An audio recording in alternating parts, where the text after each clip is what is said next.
Est-ce que vous pensez que la séquence finale qui est très longue d'action, qui se passe en Égypte, a été réalisée purement d'un point de vue esthétique, parce que c'était spectaculaire, parce que c'était beau, c'était en Égypte, il y avait les pyramides, etc., il y avait de l'espace pour faire ces combats, ou est-ce que vous pensez, au vu des nombreuses références politiques qu'il y a dans le film, qu'il y a peut-être un message politique un peu plus appuyé par rapport à ce qui se passe en Irak, ou même la ville d'Obama, etc. C'est pas mal de références justement à ce qui se passe en ce moment, même la crise, etc. Donc est-ce que c'est purement esthétique, ou est-ce qu'au contraire il y a vraiment un message plus politique?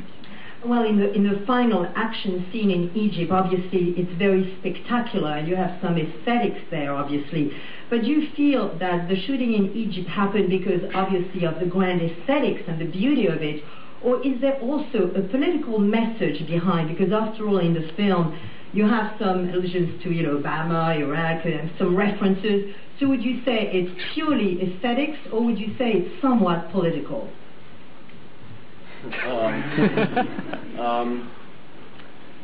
This isn't Memoirs of a Geisha. This is not a documentary about politics. It's Transformers. You got to understand, this is a movie about toys.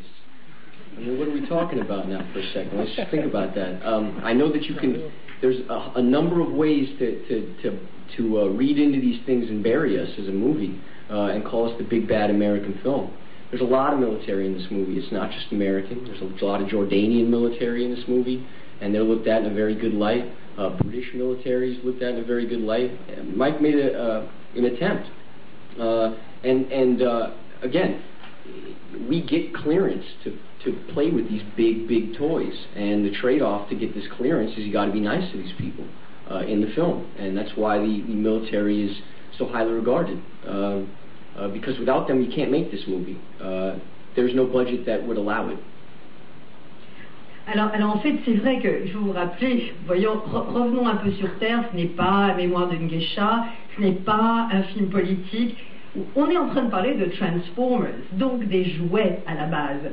Alors c'est vrai qu'il y a plein de façons de lire le film, mais vous savez, les militaires dans ce film, il y a bien sûr l'armée américaine, mais il y a aussi évidemment l'armée, je veux dire, évidemment anglaise, et puis de Jordanie. Donc vraiment, Michael a tenté en fait de montrer tous ces aspects militaires, mais sans, je pense, un message. Il faut bien comprendre que de toute façon, sans l'aide de tous ces militaires et de l'armée en général, on n'aurait jamais pu faire un film pareil. Aucun budget au monde n'aurait pu permettre ce genre de scène. Et ça, c'est vraiment important.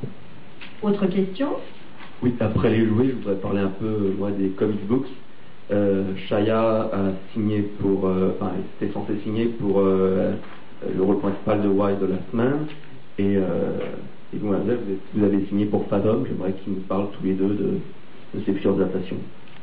Well, we just talked about toys, but that goes to the comic books. As both of you have signed or are rumored to sign a movies based on comic books. I mean, Fathom for you, and there's the one for you too. So, could you tell us a little bit about that, the films that you've signed on, and what is your attraction or relationship to comic books? I grew up reading comics. I have an older sister who's she's 35 now, and she used to collect X-Men comic books. And so when I was 4, 5, and 6, I started reading them and getting into them when I was a little kid. I grew up on one called Fathom. There's an artist named Michael Turner who is, in my opinion, one of the best illustrators in comic books. He recently passed away, but I was a huge fan, and I went to meet with him, and I just always had an affinity for this particular comic, and I knew that they were making it into a movie. James Cameron had the rights at one point, and they were talking about having Jessica Alba star in it, and she did an interview where she was like, I'm doing this movie where I'm going to play this girl who's like a scuba diver or something, and that's not at all what the comic book is about.